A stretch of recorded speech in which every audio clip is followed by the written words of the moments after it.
Have you ever wondered why, no matter how hard you work, how many side hustles you start, or how many budgeting apps you download, you still feel broke, like literally one emergency away from a complete financial disaster, and you think it's just because of your hard luck or laziness? But that's not true. Your financial situation right now isn't entirely your fault, because the financial system is designed to keep you poor. I know you think it's built to help you, but it's rather quietly, cleverly, and systematically designed to keep you just barely getting by. In this video, we're going to expose how banks, governments, and corporations have created a debt machine that traps millions of people in financial slavery. Why do some people break free while others stay trapped forever? And most importantly, how can you play it back? So let's start from the beginning, but before that, please subscribe so you don't miss what's crucial for your future. Section 1. The game was never meant for you to win. So, as I said, the financial system wasn't built just to move money around. It was engineered to make money for those already holding the biggest piles, such as banks and big institutions. This means that banks, lenders, and big institutions exist primarily to turn a profit, and they do that by charging you for everything, using your own money, borrowing their money, or even falling behind.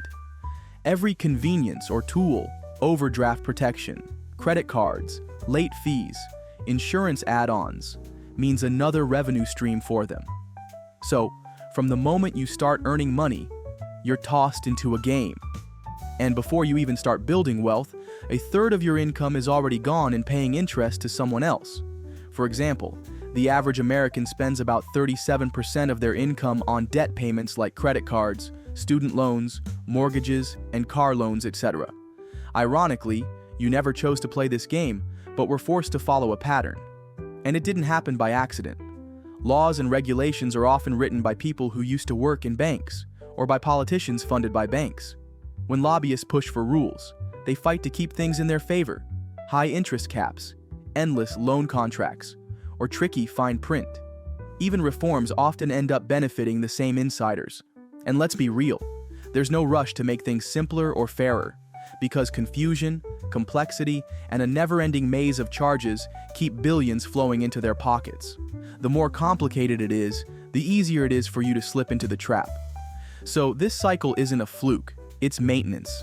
Every time a positive change is suggested, like capping interest rates, making student loans easier to escape, or providing truly free accounts, you'll notice a massive pushback from the very institutions that profit from keeping things just the way they are. And that's how the system survives, quietly, cleverly, for generations, while most people just try to stay afloat. Let me reveal every culprit that keeps you broke, one by one. Number 1. Credit cards. The plastic trap. You must have noticed how easy it is to get a credit card, even when you're broke. This is because banks always get a huge benefit from lending you money that you don't have, as you are willing to pay 20% interest or even more for their service. All the credit cards we use are marketed as tools for convenience, but they function more like traps for cash flow. For example, the average US household owes $7,951 in credit card debt. At 20% interest, that's nearly $1,600 per year just in interest charges. It's like you're paying hundreds or thousands of dollars every year, not for the thing you bought, but just for the privilege of buying it early. The banks absolutely love this, because their entire business model depends on keeping you in debt. When you deposit money in a bank, 90% of it gets loaned out to someone else. That person deposits it, and 90% of that gets loaned out again. It's like a never-ending money-making machine powered by your debt. What's truly surprising is that the banks don't like customers who pay off their debts quickly. Their favorite clients are what they call revolvers. These are the people who stay perpetually in debt, making minimum payments forever. And if you think you can escape the system by not having credit cards, wait until I tell you this. Number 2. The student loans. Education or business. Student loans are the second biggest scam in modern finance. In the US, student loan debt exceeds $1.7 trillion. That's more than the national credit card debt and car loan debt combined. So, why does the system keep encouraging more student loans? Because they are nearly impossible to escape. You can go bankrupt, lose your job, crash, and burn, but you'll still owe them. Imagine you're 18, told to sign a lifelong debt contract. And the system? Just watch and smile. Because they know, once you're in, you're stuck. And that's not education, that's financial prison with Wi-Fi. If we look at the numbers over the past 50 years, the cost of college has increased by over 1,200%, which is more than 10 times faster than inflation. So why are they so expensive? It is because the governments have been systematically cutting funding to universities for 30 years. Schools had to operate more like businesses to survive.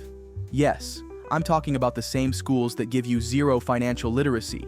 They would teach how black holes work, but don't teach you how a mortgage works, how are credit scores calculated, or what compound interest actually means. And that's not an accident. Because when you don't understand how money works, guess who gets to profit? It's them. So, the evil system is literally surviving on the interest they get from student loans. And even if you avoid credit card debt or student loans, there's still a silent enemy working against you every single day. Number 3. Inflation. The silent killer. Let's be real. Inflation is the silent villain in this poverty cycle. Understand this. Inflation is when the prices of things go up over time, and the value of your money goes down. So what you could buy for $1 last year might cost you $1.10 or more this year. So if you were responsible and saved $10,000 in a bank account in 2000, by 2025, that money's purchasing power would have dropped to about $5,500 due to inflation. So basically, this time you didn't lose money by spending. You lost it by saving. The reality is that your cash slowly dies in your savings account. Meanwhile, the wealthy, they don't save money. They invest it in real estate, businesses, assets that grow faster than inflation. They're playing Monopoly while you're stuck in Candy Crush. This should give you a clear sign that you're trapped in a cycle where saving gets you nowhere, but you can't afford to take risks with money you desperately need for rent next month. So now you're thinking, okay, I'll just be smart with money. I'll budget, I'll delay gratification, and eventually, I'll break out. But here's the catch. That advice doesn't work the same for everyone. Let's expose one of the biggest lies in personal finance. That is, save more. Section 2. Why just save more doesn't work for everyone. Let's be honest. If you're living paycheck to paycheck, the advice to just save more feels like a joke. How can you delay gratification when you never had the luxury to enjoy anything in the first place? It's like telling someone to skip the daily coffee or new shoes when they're already skipping meals. It's out of touch. In fact, a Princeton University study found that people under financial stress actually perform worse on cognitive tasks, not because they're less capable, but because their brains are in survival mode. When you're worried about rent, groceries, or that next overdue bill, you're not thinking about compound interest. You're thinking about getting through the week. So, when someone in poverty chooses a small, short-term reward over long-term savings, it's not a lack of discipline. It's a completely rational response to a system that's left them with no margin for error. That's why telling people to just save more without addressing the bigger trap of financial pressure is not just unhelpful, it's misleading. The problem isn't coffee. The problem is that the system is made to keep you not just broke, but also insecure. Section 3. How consumerism was designed to keep you insecure. See, advertisements indirectly trigger insecurity. You're not enough without this outfit. You won't be accepted without that iPhone. Your life isn't exciting unless it looks like the highlight reel of someone else's Instagram.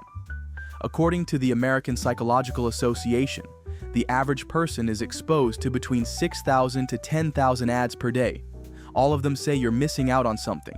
So if you're not careful, you'll spend your entire life working just to keep buying things that were never going to fulfill you anyway. But beyond daily distractions and financial stress, there's a much bigger force at play. One that explains why some people are always ahead, even before they start the race. Section 4. Why the rich are always 10 steps ahead. While you're trying to build from scratch, the rich are earning compound interest on grandpa's investments. They're buying homes with inherited down payments. They're graduating debt-free, while others are buried in loans.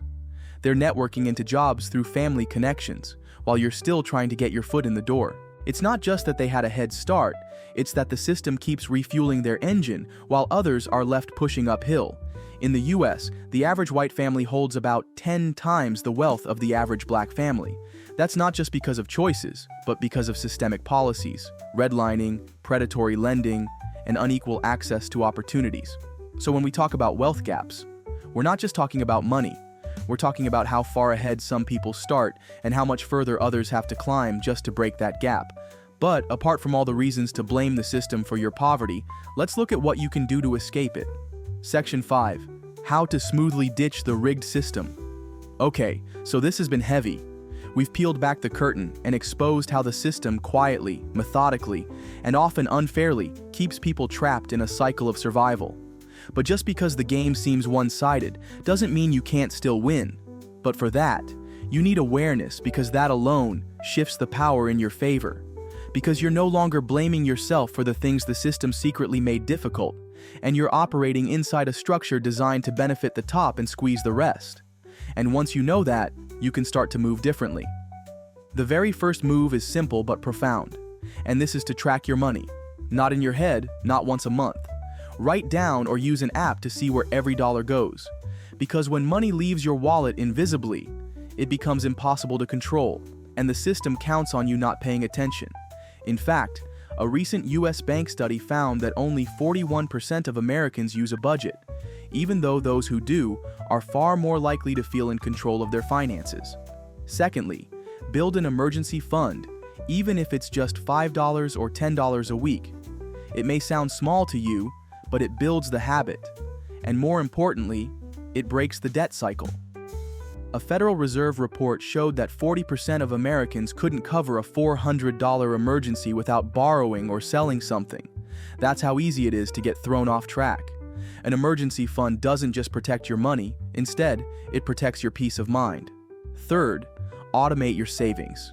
Don't wait until the end of the month when your willpower is gone. Set up automatic transfers, even tiny ones. So, you pay for your future self first. And when you start doing that, you'd be amazed at how even $25 a week invested in an index fund could grow to over $40,000 in 20 years, assuming an average 7% return. That's the power of compound growth. This is something that even the rich use all the time to get even richer, so why shouldn't you?